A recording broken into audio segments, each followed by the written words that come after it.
एक बड़ा शहर था। इस शहर में लाखों लोग रहते थे। पहले के जमाने के लोग साथ साथ रहते थे और एक दूसरे के काम आते थे, पर नए जमाने के लोगों का स्वरूप ही अलग सा है। सब अपने अपने काम में रत रहते हैं, किसी को किसी की परवाह नहीं। घर के सदस्यों को भी एक दूसरे की परवाह नहीं होती।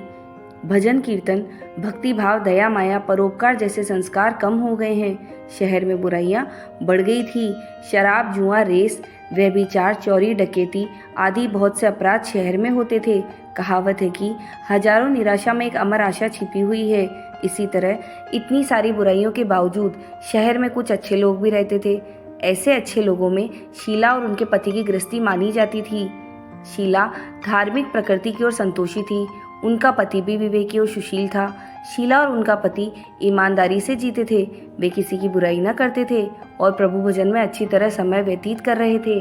उनकी गृहस्थी आदर्श गृहस्थी थी और शहर के लोग उनकी गृहस्थी की सराहना करते थे। शीला की गृहस्थी इसी तरह खुशी खुशी चल रही थी। पर कहा जाता है कि कर्म की गति अकल है। विधाता के लिखे लेख कोई नहीं समझ सकता है। इंसान का नसीब पल भर में राजा को रंक बना देता है और रंक को राजा। शीला के पति के अगले जन्म के कर्म भोगने बाकी रह गए होंगे कि वह बुरे लोगों से दोस्ती कर बैठा।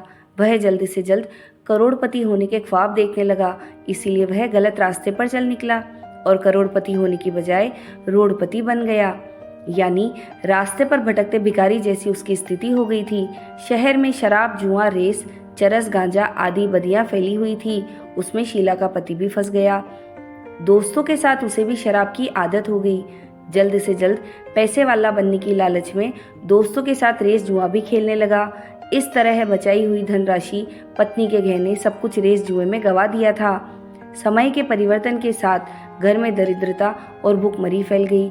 सुख से खाने की बजाय 2 वक्त के भोजन के लाले पड़ गए और शीला को पति की गालियां खाने का वक्त आ गया था।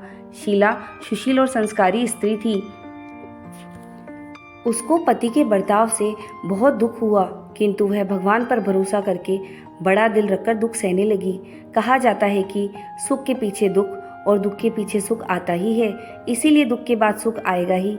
ऐसी श्रद्धा के साथ शीला प्रभु भक्ति में लीन रहने लगी। इस तरह शीला असह्य दुख सहते सहते प्रभु भक्ति में वक्त बिताने लगी। अचानक एक दिन दोपहर में उनके द्वार पर किसी ने दस्तक दी। शीला सोच में पड़ गई कि मुझ जैसे गरीब के घर इस वक्त कौन आया होगा। फिर भी द्वार पर आए हुए अतिथि का आदर करना चाहिए। ऐसे आर्य धर्म के संस्कार वाली शीला ने खड़े होकर द्वार खोला।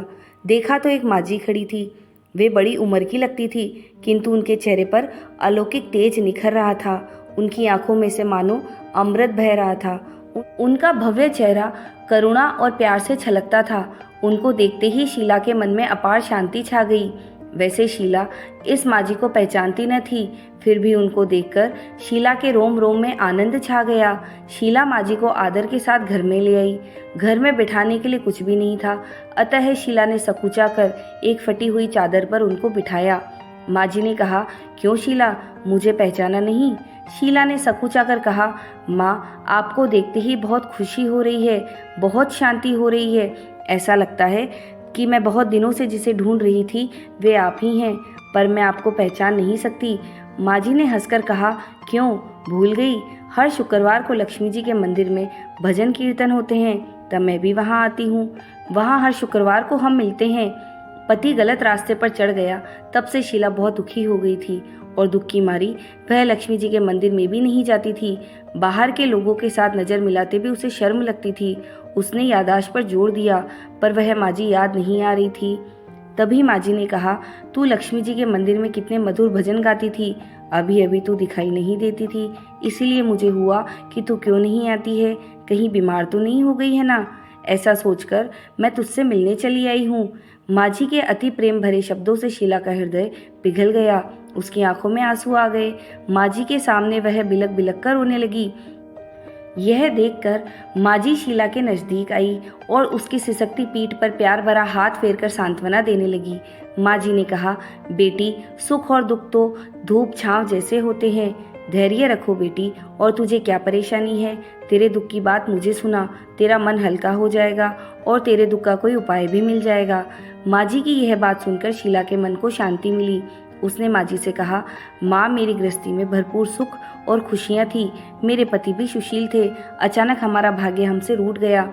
मेरे पति बुरी संगति में फंस गए और बुरी आदतों के शिकार हो गए तथा अपना सब कुछ गंवा बैठे हैं तथा हम रास्ते के भिखारी जैसे बन गए हैं। यह सुनकर माँ जी ने कहा, ऐसा कहा जाता है कि कर्म की गति न्यारी होती है। हर इंसान को अपने कर्म भुगतने ही पड़ते हैं। इसीलिए तू चिंता मत कर, अब तू कर्म भुगत चुकी है। अब तुम्हारे सुख के दिन अवश्य आएंगे। तू तो माँ लक्ष्मी जी की भक्त है। माँ लक्ष्मी जी तो प्रेम और करुणा की अवतार हैं। वे अपने भक्तों पर हमेशा ममता रखती हैं। इसीलिए तू धैर्य रखकर माँ लक्ष्मी जी का व्रत कर, इससे सब कुछ ठीक हो जाएगा। माँ लक्ष्मी जी का व्रत करने की बात सुनकर शीला के चेहरे पर चमक आ गई। उसने पूछा, माँ लक्ष्मी जी का व्रत कैसे किया जाता है? वह मुझे समझाइए, मैं यह व्रत अवश्य करूंगी। माँ जी ने कहा, बेटी, माँ लक्ष्मी जी का व्रत बहुत सरल है। उसे वरद लक्ष्मी व्रत या वैभव लक्ष्मी व्रत भी कहा जाता है। यह व्रत करने वाले की सब मनोकामना पूर्ण होती है। वह सुख संपत्ति और यश प्राप्त करता है। ऐसा कहकर माँ जी वैभव लक्ष्मी व्रत की विधि कहने लगी। बेटी, वैभव लक्ष्मी व्रत वैसे तो सीधा साधा व्रत है, किंतु कई लोग यह व्रत गलत तरीके से करते हैं, अतः उसका फल नहीं मिलता। कई लोग कहते हैं कि सोने के गहने की हल्दी कुमकुम से पूजा करो, बस व्रत हो गया। पर ऐसा नहीं है। कोई भी व्रत शास्त्रीय विधि से करना चाहिए, तभी उसका फल मिलता है। सच्ची बात यह है कि सोने के गहनों की विधि से पूजन करना चाहिए। व्रत की उद्यापन विधि भी शास्त्रीय विधि से करना चाहिए। यह व्रत शुक्रवार को करना चाहिए। प्रातः काल स्नान करके स्वच्छ कपड़े पहनो और सारा दिन जय माँ लक्ष्मी का रटन करते रहो। किसी की चुगली नहीं करनी चाहिए। शाम को पूर्व दिशा में मुंह रख के आसन पर बैठ जाओ। सामने पाटा रखकर उस पर रुमाल रखो। रुमाल पर चावल का छोटा सा ढेर करो। उस ढेर पर पानी से भरा तांबे का कलश रखकर कलश पर एक कटोरी रखो। उस कटोरी में एक सोने का गहना रखो। सोने का न हो तो चांदी का भी चलेगा। चांदी का न हो तो नगद रुपया भी चलेगा। बाद में घी का दीपक जलाकर अगरबत्ती सुलगाकर रखो। माँ लक्ष्मी जी के बहुत स्वरूप है और माँ लक्ष्मी जी को श्री यंत्र अति प्रिय है।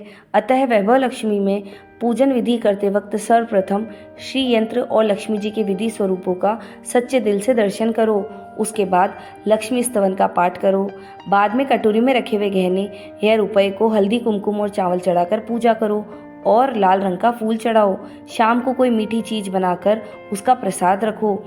न हो सके तो शक्कर या गुड़ भी चल सकता है। फिर आरती करके 11 बार सच्चे हृदय से जय माँ लक्ष्मी बोलो।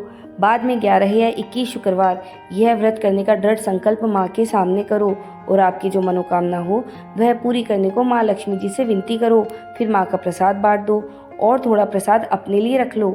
अगर आप में शक्ति हो तो सारा दिन उपवास रखो और सिर्फ प्रसाद खाकर शुक्रवार का व्रत करो।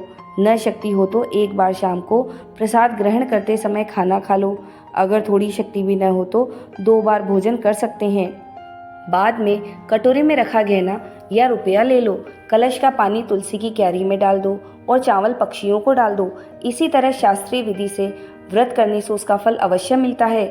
इस व्रत के प्रभाव से सब प्रकार की विपत्ति दूर होकर आदमी मालामाल हो जाता है। संतान न हो तो उसे संतान की प्राप्ति होती है। सौभाग्यवती स्त्री का सौभाग्य अखंड रहता है। कुंवारी लड़की को मनभावन पति मिलता है। शीला यह बात सुनकर आनंदित हो गई। फिर पूछा, माँ, आपने वैभव लक्ष्मी व्रत की जो शास्त्रीय विधि बताई है वैसे मैं अवश्य करूँगी, किंतु उसकी उद्यापन विधि किस तरह करनी चाहिए यह भी कृपा करके मुझे बताइए। माँ जी ने कहा, 11 या 21 जो मन्नत मांगी हो उतने शुक्रवार यह वैभव लक्ष्मी व्रत पूरी श्रद्धा और भावना से करना चाहिए। व्रत के आखिरी शुक्रवार को खीर का नैवेद्य रखो। पूजन विधि हर शुक्रवार को करते हैं वैसे ही करनी चाहिए। पूजन विधि के बाद श्रीफल फोड़ो और कम से कम 7 कुंवारी या सौभाग्यशाली स्त्रियों को कुमकुम का तिलक करके वैभव लक्ष्मी व्रत की एक पुस्तक उपहार में देनी चाहिए और सबको खीर का प्रसाद देना चाहिए। फिर धन लक्ष्मी स्वरूप, वैभव लक्ष्मी स्वरूप माँ लक्ष्मी जी की छवि को प्रणाम करो। माँ लक्ष्मी जी का यह स्वरूप वैभव देने वाला है। प्रणाम करके मन ही मन भावुकता से माँ की प्रार्थना करते वक्त कहो कि हे माँ धन लक्ष्मी, हे माँ वैभव लक्ष्मी, मैंने सच्चे हृदय से आपका व्रत पूर्ण किया है। तो हे माँ, हमारी मनोकामना पूर्ण कीजिए, हमारा सबका कल्याण कीजिए। जिसे संतान न हो उसे संतान देना, सौभाग्यशाली स्त्री का सौभाग्य अखंड रखना, कुंवारी लड़की को मन भावन पति देना। आपका यह चमत्कारी वैभव लक्ष्मी व्रत जो करे उसकी सब विपत्ति दूर करना, सबको सुखी करना। हे माँ, आपकी महिमा अपरंपार है। माँ जी के पास से वैभव लक्ष्मी व्रत की शास्त्रीय विधि सुनकर शीला भाव विभोर हो उठी। उसे लगा मानो सुख का रास्ता मिल गया। उसने आंखें बंद करके मन ही मन उसी क्षण संकल्प लिया कि हे वैभव लक्ष्मी माँ, मैं भी माँ जी के कहे अनुसार श्रद्धापूर्वक शास्त्रीय विधि से वैभव लक्ष्मी व्रत 21 शुक्रवार तक करूंगी और व्रत की शास्त्रीय रीति के अनुसार उद्यापन भी करूंगी। शीला ने संकल्प करके आंखें खोली तो सामने कोई नहीं था। वह विस्मित हो गई कि माँ जी कहाँ गई। वह माँ जी दूसरी कोई न थी, साक्षात लक्ष्मी जी ही थी। शीला लक्ष्मी जी की भक्त थी, इसीलिए अपने भक्त को रास्ता दिखाने के लिए माँ लक्ष्मी देवी माँ जी का स्वरूप धारण करके शीला के पास आई थी। दूसरे दिन शुक्रवार था। प्रातः काल स्नान करके स्वच्छ कपड़े पहनकर शीला मन ही मन श्रद्धा और पूरे भाव से जय माँ लक्ष्मी का मन ही मन रटन करने लगी। सारा दिन किसी की चुगली नहीं की। शाम हुई तब हाथ पांव मुंह धोकर शीला पूर्व दिशा में मुंह करके बैठी। घर में पहले तो सोने के बहुत से गहने थे, पर पति ने गलत रास्ते पर चलकर सब गिरवी रख दिए थे। पर नाक की एक कील बची हुई थी।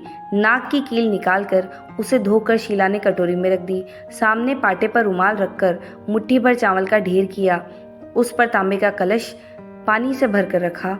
उसके ऊपर कील वाली कटोरी रखी। फिर विधि पूर्वक वंदन, स्तवन, पूजन वगैरह किया और घर में थोड़ी शक्कर थी, वह प्रसाद में रखकर वैभव लक्ष्मी व्रत किया। यह प्रसाद पहले पति को खिलाया। प्रसाद खाते ही पति के स्वभाव में फर्क पड़ गया। उस दिन उसने शीला को मारा नहीं, सताया भी नहीं। शीला को बहुत आनंद हुआ। उसके मन में वैभव लक्ष्मी व्रत के लिए श्रद्धा बढ़ गई। शीला ने पूर्ण श्रद्धा भक्ति से 21 शुक्रवार तक व्रत किया। 21वें शुक्रवार को विधि पूर्वक उद्यापन विधि करके 7 स्त्रियों को वैभव लक्ष्मी व्रत की 7 पुस्तकें उपहार में दी। फिर माता जी के धन लक्ष्मी स्वरूप की छवि को वंदन करके मन ही मन प्रार्थना करने लगी। हे माँ धन लक्ष्मी, मैंने आपका वैभव लक्ष्मी व्रत करने की मन्नत मांगी थी, वह व्रत आज पूर्ण किया है। हे माँ, मेरी हर विपत्ति दूर करो, हमारा सबका कल्याण करो। जिसे संतान न हो उसे संतान देना, सौभाग्यवती स्त्री का सौभाग्य अखंड रखना, कुंवारी लड़की को मन भावन पति देना। जो कोई आपका यह चमत्कारी वैभव लक्ष्मी व्रत करे उसकी सब विपत्ति दूर करना, सबको सुखी करना। हे माँ, आपकी महिमा अपरंपार है। ऐसा बोलकर लक्ष्मी जी के धन लक्ष्मी स्वरूप की छवि को प्रणाम किया। इस तरह शास्त्रीय विधि से शीला ने श्रद्धा से व्रत किया और तुरंत ही उसे फल मिला।